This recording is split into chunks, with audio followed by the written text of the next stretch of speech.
धीरे से क्यों बोल रहे हो, जोर से बोलो। गोपाल कृष्ण भगवान की जयकारा हो तो ऐसा हो गगनचुंबी हो, आनंद आना चाहिए कि हाँ हम जिनका जयकारा लगा रहे हैं वो जयकारे का आनंद हमको आ रहा है कि नहीं आ रहा है।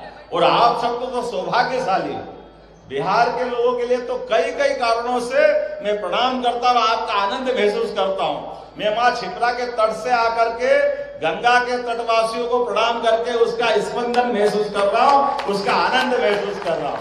ये एहसास मुझे है कि जिस प्रकार का समय चल रहा है इस बदलते समय में, वाकई हम सब देख रहे हैं कि लोकतंत्र को सच्चे अर्थों में जिंदा रखने में आज के समय में हमारे अपने समाज की भूमिका बहुत बड़ी है और उस भूमिका को हम सब समझते हैं। ये अलग बात है कि हमारे उस भूमिका में से कई सारे कोई कई अर्थ निकालते रहते हैं, मैं उनकी परवाह भी नहीं करता, वो निकाले, उनको जो निकालना।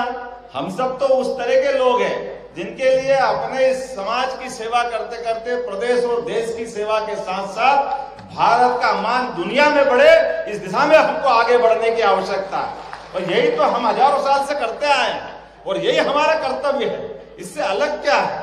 परमात्मा ने हमको जहां जिस जगह जन्म दिया है, एक अनूठा संयोग हमारे साथ जुड़ता है। हम अगर गोपाल कृष्ण बोलते तो केवल बोलने के लिए नहीं बोलते, हमारे घर में गाय है इसलिए गोपाल बोलते हैं। तो परमात्मा से, प्रकृति मात से प्रेम करने का उदाहरण अगर कहीं दिखाई देता है तो निश्चित रूप से वो यादव समाज से दिखाई देता है, जो माँ गौ को पाल करके भी अपना जीवन चलाते हैं, लेकिन परमात्मा के माध्यम से प्रकृति प्रेम को भी दिखाते हैं। जो प्रकृति से प्रेम करता है, जो जीव मात्र से प्रेम करता है, वही तो गोपाल हो सकता है। इसके अलावा कौन गोपाल होता है? गोपाल वो नहीं होते। दुनिया में कई देश है हमारे अलावा, अमेरिका, इंग्लैंड, गाय माता बहुत सारे लोग पालते हैं, लेकिन उनके पालने के तरीके और हमारे पालने के तरीके में कैसा अंतर है? अमेरिका, इंग्लैंड, यूरोप, उनके देशों के अंदर अगर गाय पालते, जब तक दूध दे तब तक दे और बाद में कटने के लिए वो खुद देते हैं। ये हम कभी भारत में सोच नहीं सकते, क्योंकि हमने 33 करोड़ देवी देवता का वास उनमें देखा, हमने माँ का स्वरूप उसमें देखा।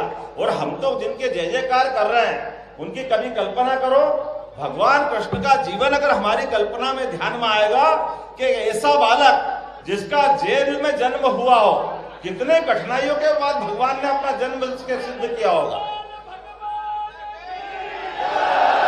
जिस बालक का जेल में जन्म हुआ हो, जिसको पैदा होने के बाद अपनी माँ का दूध नहीं मिला हो, माँ यशोदा जिसको पाल के बड़ा हो करती है, लेकिन पूरे जीवन भर वो बालक ना डरता है ना भयभीत होता है, हर दुनिया की चुनौती का सामना करता है और सच्चाई के मार्ग पे चलता है, जो हमको आज भी रोमांचित और गर्व से भर देता है। श्रद्धा, भक्ति, आस्था ये ऐसे ही पैदा नहीं होती है। इस आस्था, श्रद्धा, भक्ति पैदा करने के लिए समूचा जीवन को एक तरह से दुनिया के सामने प्रदर्शित करने की, जिनकी आध्यात्मिक चेतना जीवन भर काम आती है, ऐसे गोपाल कृष्ण की जय जयकार करते हुए हम सब महसूस कर सकते हैं। परमात्मा की कृपा से वर्तमान के समय में, ये समय तो लोकतंत्र का है और कितनी अच्छी बात है कि मैं जहां से आता हूं, मेरे को लाने के लिए एक द्वारकाधीश के अनन्य भक्त, हम जिनको प्रधानमंत्री करके देखते हैं, ऐसे नरेंद्र मोदी जी के माध्यम से